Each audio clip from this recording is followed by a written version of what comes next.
Good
morning, everyone.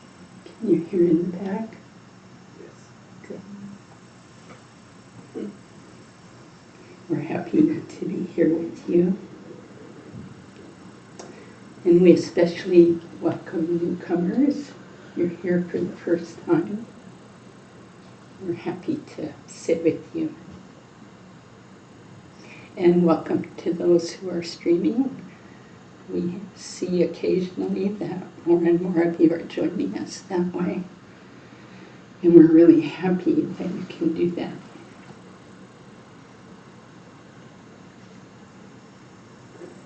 So my name is Zopa, and this is Eric, and we're two of the associate teachers here. Today we'll do our usual schedule, which is we'll do some calm abiding together. What a relief, huh? And then we'll have a tea break. And then we'll have a time, if you can stay, for questions and answers and discussion about the Dharma. Particularly, it seems to focus on how we practice, how we take it off the cushion, but also questions about how we do it on the cushion.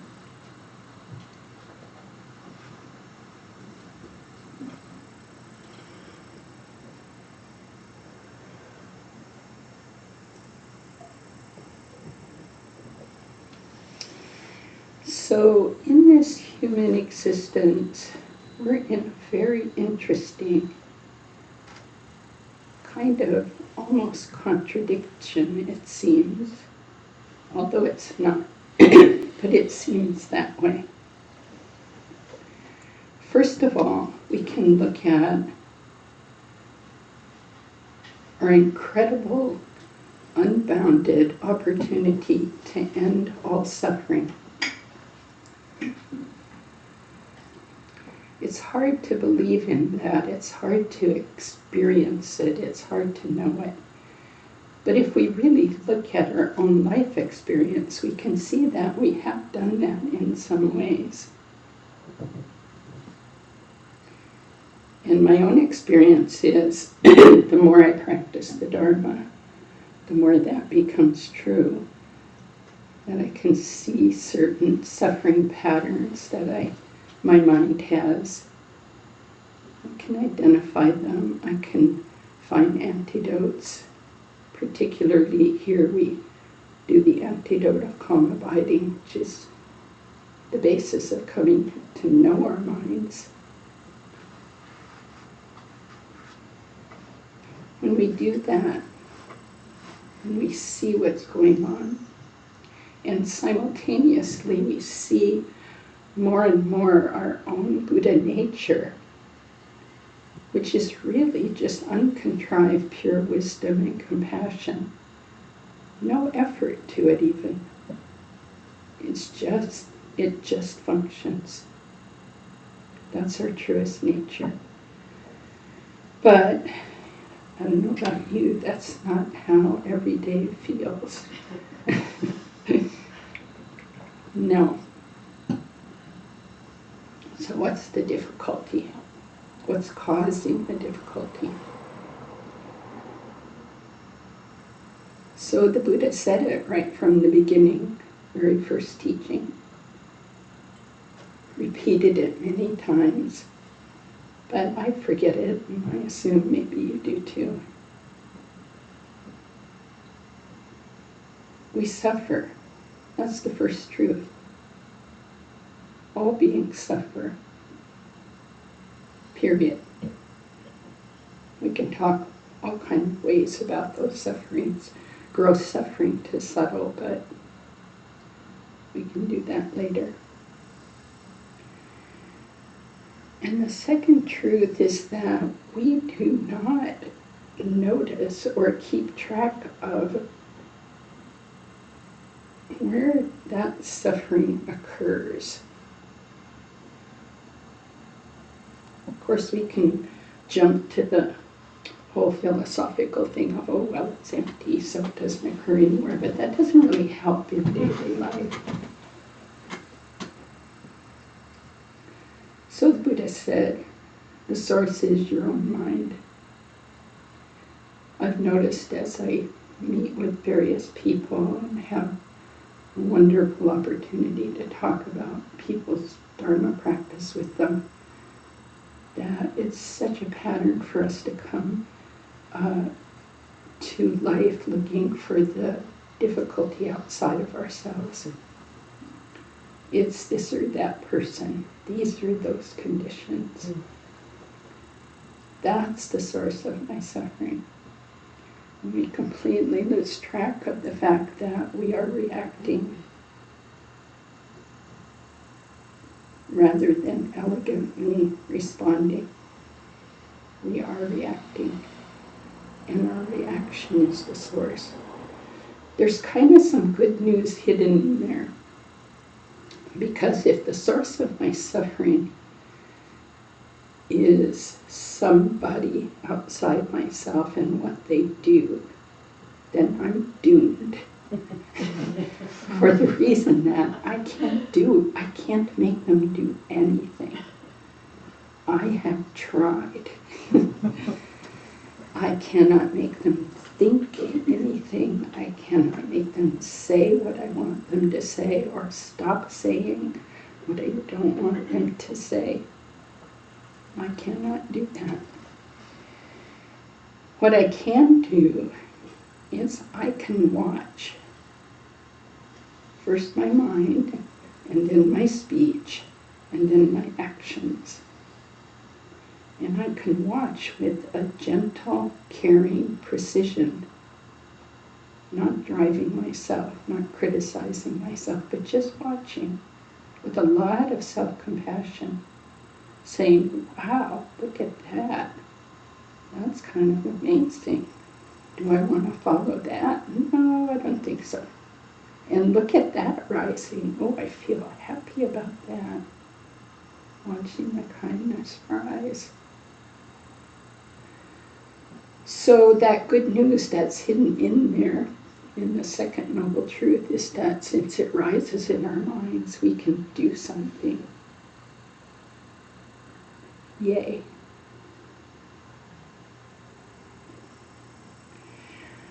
So what do we need to do? Well, I probably don't need to say this, but we constantly say the obvious for the reason that at least I And I assume some of you don't remember the obvious. We say it, but we don't carry it with us. And that's okay. That's what we're learning to do. So one of the obvious things is we suffer because we don't really deeply recognize impermanence. Yeah, we have it down. Oh, fall is coming, summer's going. You know, I might be changing my job, this and that. Yeah, I get impermanence. My garden's different. I'm aging. But we don't deeply recognize it. So we have these 4 thoughts that turn the mind. One of the most important is that we really need to understand impermanence moment to moment, and not as an observer watching it. No, we are impermanent. Impermanent observer, impermanent object, impermanent actions, all of it. And when we really get this, it shakes us up a bit. And hopefully we get it deep enough that it shakes us up a lot. That this apparently permanent self that we strive to protect, that we strive to please, isn't even here in the way we conceive of it.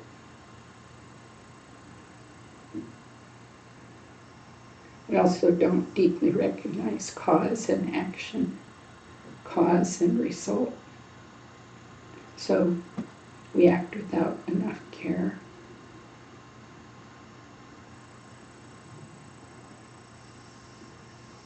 So we need some help.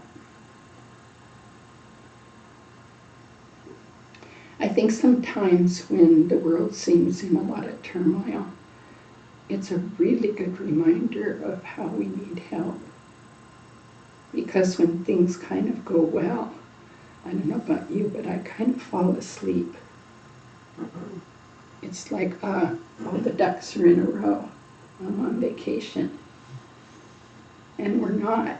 We're never on vacation in samsara. So long as we have these samsaric minds that grasp and push, we're never on vacation. We fool ourselves. So we get into times of turmoil and they wake us up a bit.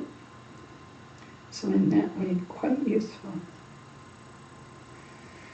So what to do? What to do? Well, we're going to do a few things today together. I'm so happy we're doing it together. It's difficult to do them alone. So we're going to take refuge in the Buddha, Dharma, and Sangha. And these are what are called reliable sources of refuge.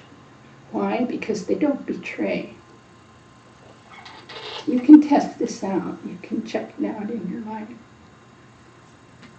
We often rely on, as the Buddha said, we take refuge. I think it's the quote. One who is subject to aging, suffering, and death takes refuge in that which is subject to aging, suffering, and death. This is mostly what we do. And it doesn't work. You know this, or you wouldn't be here. So I'm just repeating things that you probably already know. But I have to repeat them to myself over and over, so hoping it's helpful. So we'll now do this beautiful prayer that we start all of our sessions with. And it reminds us of reliable refuge. And it secondly reminds us that we're not in this situation alone. Every other being wants just as deeply the same kind of happiness that we want. Not in the same form, but deeply wants happiness. Deeply does not want suffering. This is true about every being you will ever see, hear, think about. no one is outside of that. So that can generate our compassion.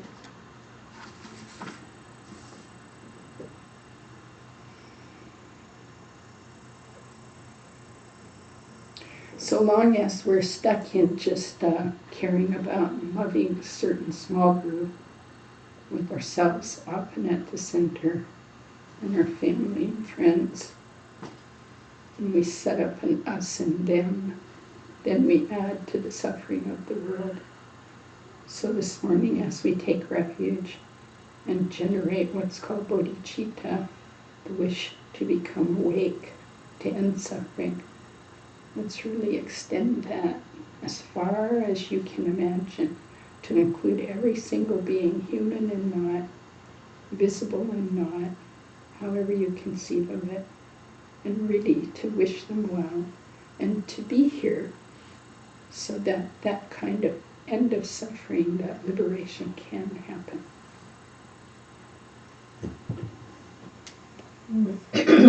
Until the summit of enlightenment is reached, I and all beings go for refuge to the sources of true refuge. I will now practice the absorption of calm abiding in order to release all beings from their particular suffering and establish them in lasting peace and happiness.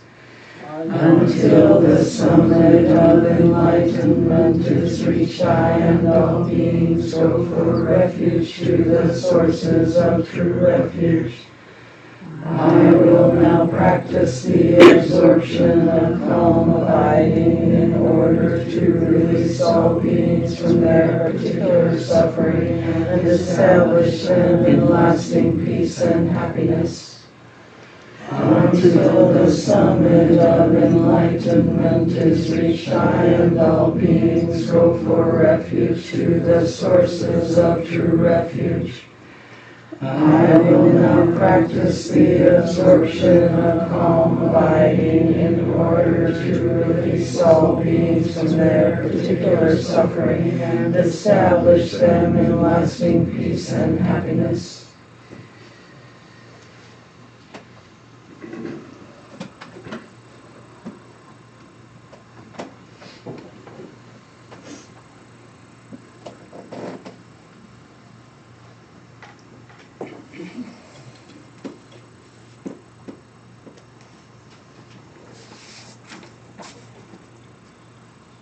So this morning, I'm hoping we can try something a little different with our calm abiding. During the 8-day retreat on cultivating awareness with Lama Eric Treblehorn, he did short sessions, a bit shorter than we do here. So really what it will amount to is in 10-minute intervals, I'm going to hit this little bell. And if you need to stretch or you find yourself completely lost in whatever, it will be a reminder to relax, to refocus, and to come back to your object of meditation, which is usually the breath, but many of you have been practicing for years, so you may have other objects or be doing calm abiding with no object. Then you just continue, and this little bell can simply be something you don't get distracted by, or do and notice and come back.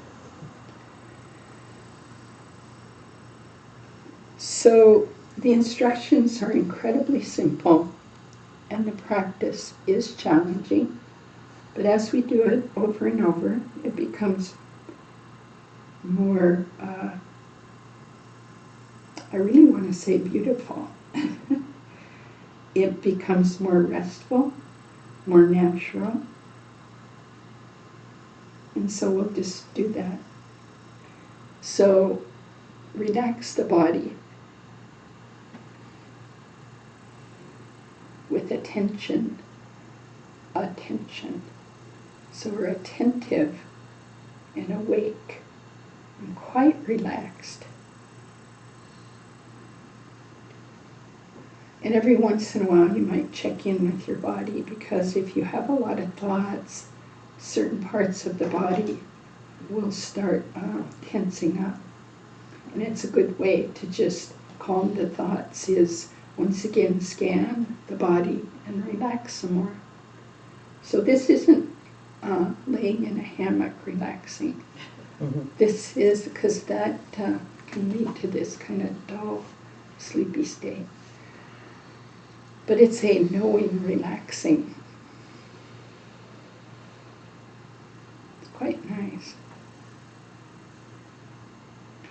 And then thoughts will arise, and tensions will arise, and stories will arise, and physical sensations will arise. And that is fine. That's fine. We're not trying to stop them. We're not trying to meditate. We're not planning. We're not being caught in the past. Or if we are, then we notice, and in a relaxed, gentle, precise way, just bring yourself back to your object, so you can hear that it's very important to pick an object and then just stick with it in a relaxed way. Okay, we'll start our first 10 minutes. And the hope by doing this back and forth is that right now we focus a bit intently, kind of some effort, but not a driven effort, but we need to go to work here. And then when I ring the bell, you can completely relax. You can even drop the object. You can stand up if you need to. We don't want a lot of noise, so whatever you need to do about moving, do it quietly. But just take a break for a couple minutes, and then I'll ring the bell again, and we'll do another 10 minutes of focus.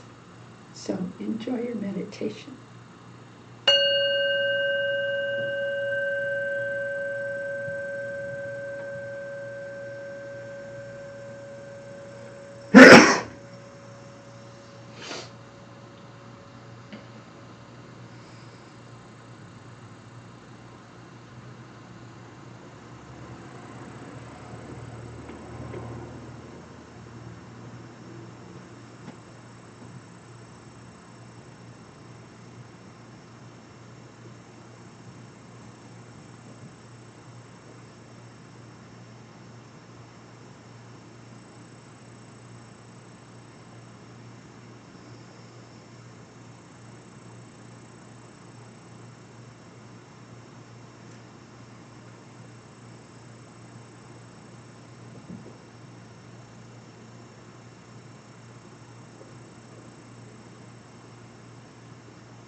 Relax.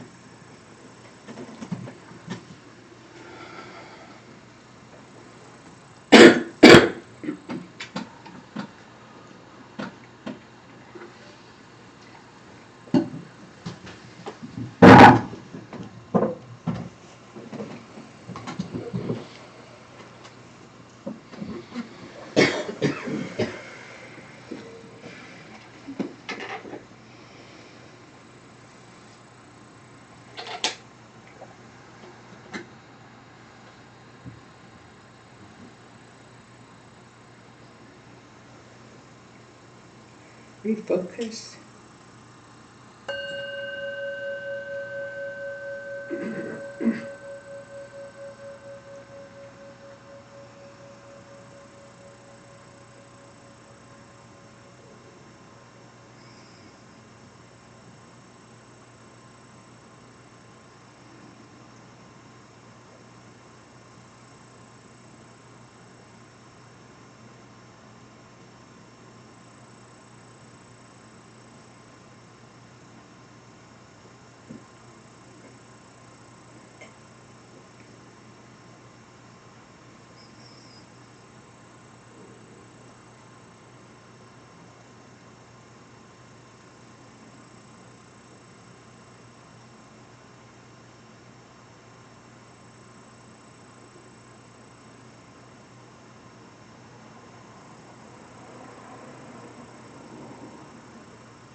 relax if you'd like.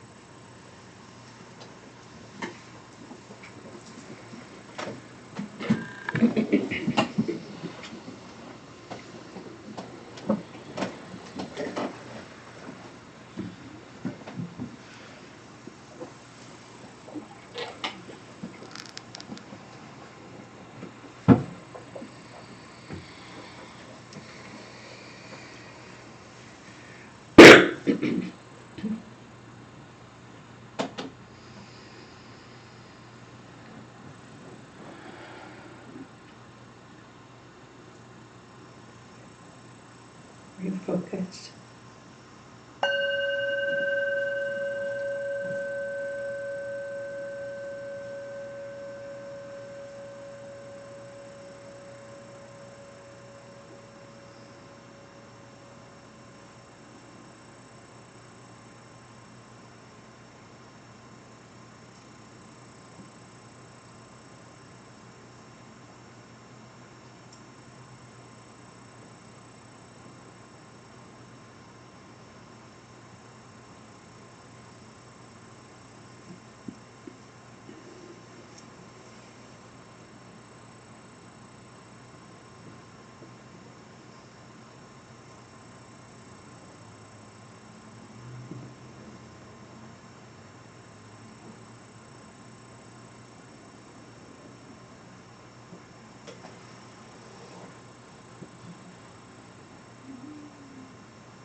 Relax.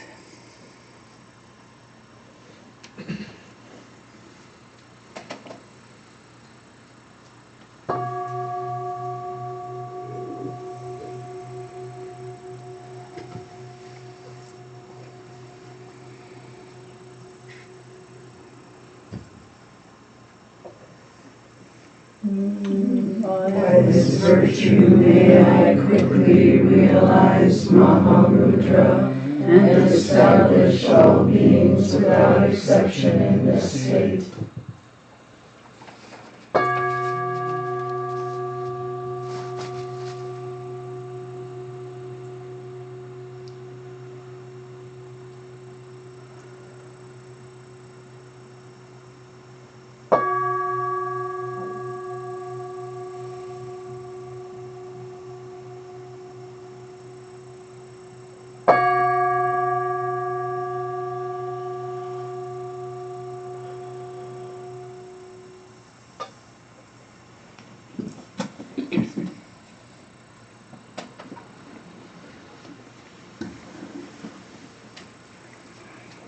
Thank you. So those intervals, I'm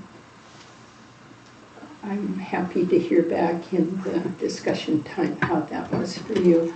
I found during the retreat it was quite helpful to keep me from going into that hammock zone where you're just kind of in a foggy space and you think you're meditating, but you've really lost the focus. And pretty much all the practice texts that I've read in the Kagyu tradition say short sessions are the best, especially for beginners, even 3 minutes of real focus, then some relax, then real focus, so that we can really get that sense of concentration, and nurture it. So we're going to have some tea, but there's some announcements, and I don't even know all of them, but I'll start with the ones I've got here. There are about, I think, 6 people from our Sangha who are off at the Bokar International Yidam Seminar, including Bill and Dora, in Taiwan. So take a moment and send them the very best wishes and rejoice in their positive merit. And then, of course, we continue to have our people out on 3-year retreat. So same. So while we sit here, there's so many other wonderful things going on that are our Sangha. The Milarepa songs and stories, which were going to happen by Lama Michael Conklin, have been postponed, and there'll be some announcements of when that's going to occur. A lot because of his workload, frankly, is just really intense with the 3-year retreats right now. Eric Frome here is leading a death and dying seminar. Do you want to say a few things about it? Let people know dates and such. I think the first day is October 2nd, so first Sunday it's from 3:30 to 5:30, and it's that session will actually be taught by Chosen Bays Roshi, who's one of the leaders of the Zen community of Oregon. And so we're sort of alternating between Zen community of Oregon and KCC. We're trying to mix our offerings up this year, and also there'll be offerings from Mary Woods and David McWhorter also. So that'll be 8 Sundays going from October 2nd until the last one is November 20th, 3:30 to 5:30 at the Heart of Wisdom Zen Temple. And all, all that information's on our website too, and how you can register. Oh, it seemed like there was some other things. I remembered when my thing on mandala practice is. Oh, yeah, It was, that's the invigorating yeah, your that's the one. Mahamudra. Yeah. So tell Yeah. us about that. That's Saturday. That's Saturday, of the 8th of October. It was sooner than I thought it was. So and, Is that open to everybody, or is it's for people who are practicing, who've been to one of the Mahamudra seminars. And if you're doing Nundro and you would like to come, but you learned it from a different teacher, then get in touch with me. And I realize mandala is not that's challenging for a lot of people, but so just encourage you to come anyway, even if you can't stand about mandala practice. Actually, maybe that's a good reason to come. Hey, it's fun. Or can be. Can be. Yeah. Okay, and then, on September 22nd, which is this very next Thursday evening, 7 to 8:30, Tim Campbell, and I'll be assisting him. He's going to continue leading the seven points of mind training. Actually, we need to relabel it. It's mind training, and the 7 points of mind training will be one part of it. There are many other mind training texts, including like the 8 verses of thought transformation, etc. And we're going to be looking at a number of mind training texts as well as the 7 points. And it will be very much a study, informal discussion group. So Tim and I are really excited about it. Mind training is the thing if you want to be for off the cushion practice. I think it's just super for everyday help from the Dharma Medicine Cabinet. And this also is on the website, and you can see me at break if you have questions. And what else? There's some announcements here. Well, just that couple things regarding the children's program, which will start again next Sunday morning. We do have a full class now, but just so that you're aware, it'll be the second and fourth Sundays of the month through June, and we're going to change the format a little bit, so hopefully it'll be a new and fresh experience for the kids, and just want to let you know that. We'll be meeting the first hour up in the llama room, so we'll no longer the first hour be like right over your heads. Some heads maybe in the back, but it'll also be I think a calmer experience. So we'll see. It's an experiment. And then the other thing about kids too is that October 30th, after puja, there's going to be a children's blessing that Michael will be offering, but also all the teachers, and just sort of a welcoming into the community of children. It won't be a long thing, but it will be nice. And then afterwards, we'll have some treats and tea. If you have a child or children that you would like to be included, then you can contact me, Mary Woods, and I think there's a way to contact me on the website. And you don't have to do that either. So we would just like people can come. You don't have to have a child to be here either. So because it's supposed to be that the community is like recognizing these little people that are also part of this community. And yeah, so please come if you can. The 30th of October. It'll be just shortly after puja, 11:15ish. Thanks, Mary. And Diane. And just a reminder that we will be having a used Dharma book sale sometime, somewhere this winter. So please hang on to your used Dharma books, CDs, DVDs, whatever, and pictures, whatever would go in a used Dharma book sale. And if you can't keep it, if you're absolutely moving and you absolutely have to get rid of it, just tell me and I'll take it off your hands. Okay, thank you. Margaret? Any news about the new center? Oh, Margaret's asking if there's any news about the new center. So just to catch everyone up, we've been thinking about moving for I don't know how long. I wasn't here for a lot of that, Since the but 90s. a long time. And you can see we're a bit crowded, and if you ever go up to help in the children's program, you will see we are very crowded, and we need space. So we've been looking at a church around 49th and Skidmore, but please, if you go to look, just drive by quietly. Don't go in or anything. And it's been moving forward with the committee that's been doing all of this work. And we have made a letter of intent to buy. I don't really know what to call it. Maybe Linda knows We've more. actually placed earnest money. We've made an Oh, offer that okay. has been accepted by the Clear. owner. So he fortuitously was going on vacation the very day that 2/3 of the new urban center committee was leaving to go to Taiwan for the IDM seminar. So, you know, that synchronicity is kind of fortuitous, I think.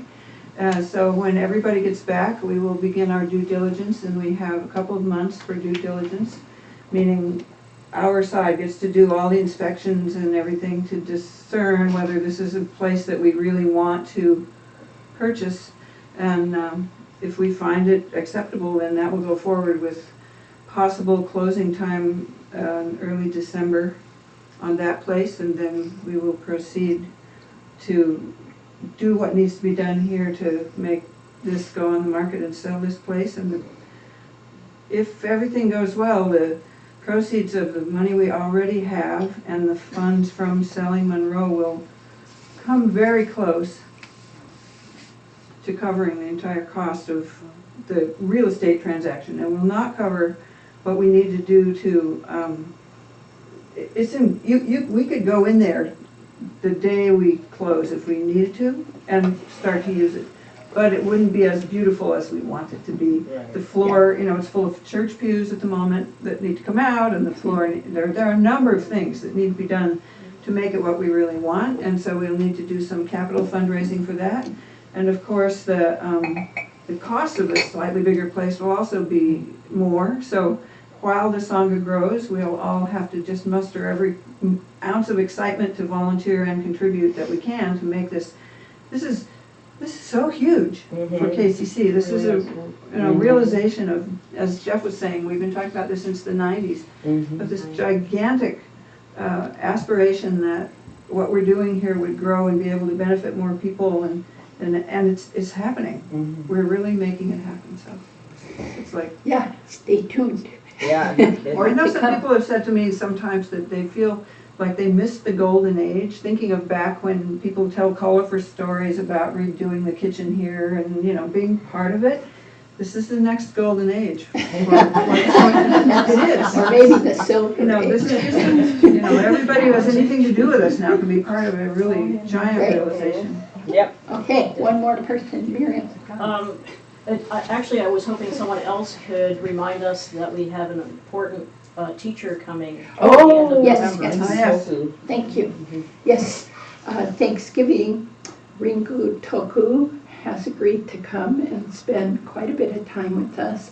There will be a lot more notice about what that all is, but if you're around Thanksgiving weekend, he will be teaching Friday evening and Saturday and Sunday.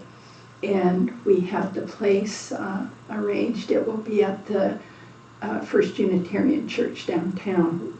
And so there will be a lot more information about that. But there are also, the bookstores put some books out by Ringu Toku right there on the glass We case. just got and another box please of look his at this them. week. So What's that? We just got another box of his this Of week, his? so we have about 10 Okay. more titles. Yeah, so I'm looking at one and really loving it. So get to know him at least that way. And yeah, we're very happy that's happening.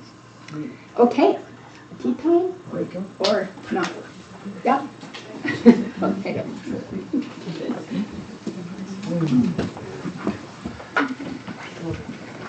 Busy time here. I know.